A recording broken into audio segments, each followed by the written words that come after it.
is kind of what they're probably looking to pay Blake Snell versus what Blake Snell was initially looking for last offseason, which I think was somewhere between 8 to 10 years. And the Dodgers had no interest in that. Neither did any MLB team, and that's why Blake Snell held out till spring training and ultimately had to go with a 1-year deal for the Giants because he had the opt out.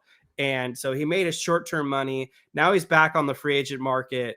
And my guess is Blake Snell doesn't want to have a repeat of what went down last year, because not only did he not make his money, he started the season late, had a very crappy first half, and was able to salvage it by really turning it around in the second half.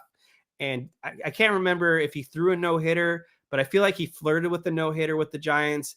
And ultimately, he did have a really good second half. And so he's going to be one of the most highly coveted free agents out there. You don't have to worry about the qualifying offer because the Padres attached that to him last season. And so that makes it easy for a team like the Dodgers now to pony up on Blake Snell if they really are going to go all in. And why I think it makes sense is, let's go back to 2020. So the Dodgers won the World Series in 2020, and that next offseason, they weren't complacent. You know what the Dodgers did around December? They signed the most highly coveted, at that point, reigning Cy Young Award winner, Trevor Bauer, to a 3-year, $102 million deal or whatever it was.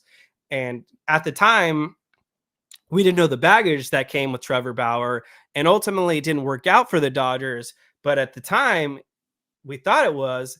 And the point here being, the Dodgers are willing to pay for.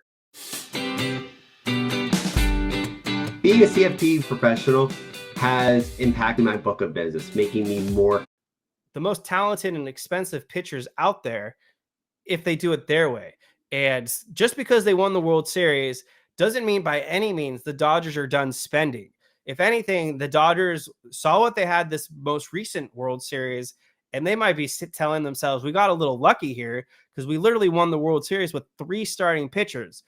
They're going to want to sign 1 or 2 highly durable and talented arms, and Blake Snell fits that mold perfectly.